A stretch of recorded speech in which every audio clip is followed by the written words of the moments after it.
A retcon, or retroactive continuity, is a narrative device in which previously established rules and world building are overwritten, usually to enable new directions and concepts within a narrative. Like Piccolo going from a demon to a slug alien marooned on Earth, or the Dragon Balls gaining broken new powers that essentially render death completely inconsequential. And one of the worst offenders being the Super Saiyan transformation, the warrior of legend said to appear once every 1,000 years, reduced to a mere tingly back feeling.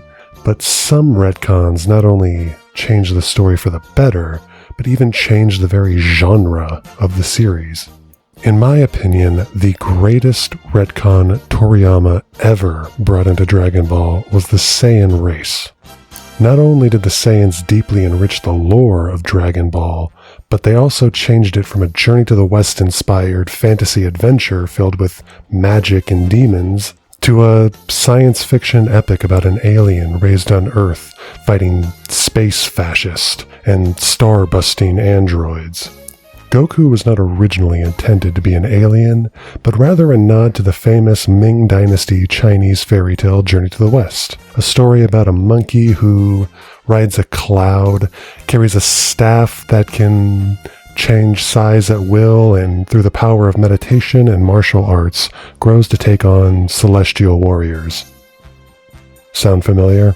There are some Dragon Ball fans that are a little, shall we say, less than well-read, who will point to this offhand comment made at the end of the Pilaf arc at the beginning of Dragon Ball, where Oolong asks if Goku is some kind of space alien, which is nothing more than Oolong trying to make sense of Goku's strange nature as a tailed boy with a werewolf-like King Kong transformation.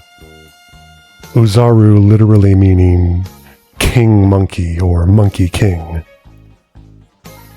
Or this admittedly on-the-nose screenshot from the anime in which Major Metallotron reads Goku as an unknown alien life form, which again was merely a joke about Goku's strangeness, as well as a nod to the Alien movie series, as Toriyama seems to have been inspired by much Western sci-fi. According to the big man himself, Toriyama didn't know Goku was an alien until he began writing the Saiyan arc, as he is famous for writing as he goes. I love Toriyama, but I think some fans give him a bit too much credit by thinking it was planned all along. That being said, making Goku an alien was an excellent narrative direction, because as of the end of Dragon Ball, Goku had established himself as the strongest man on Earth, having defeated the son of King Piccolo, who was sealed for centuries after terrorizing the world during the time of Master Mutaito. So if Goku is the world's strongest, then the only way forward is towards the stars. And with Goku's origin deliberately left obscure, only really knowing that he was found and raised by Grandpa Gohan left just enough room for Raditz to drop a narrative bombshell about Goku's true origin as an alien invader, mentally conditioned to clear the planet of its primary inhabitants, only to be prevented by severe head trauma he suffered as a toddler. Though Raditz was ultimately defeated by an unlikely alliance between Piccolo and Goku, Raditz's terrifying power set the stage for how big of a place the universe really was and what terrifying beings lay in wait. The Saiyan revelation also gave not only a logical explanation for the Uzaru transformation, but also for Goku's seeming natural talent and sky-high potential for fighting relative to everyone around him.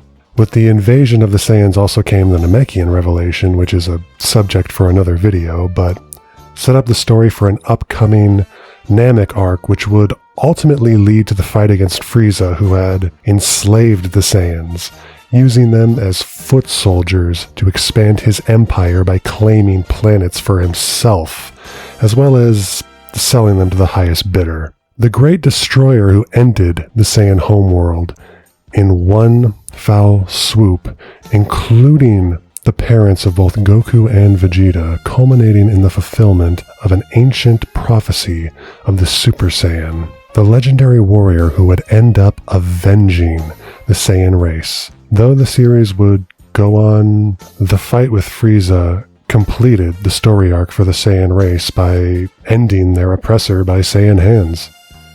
Say what you want about Toriyama's writing style, but the man can spin one heck of a yarn. Thanks for watching.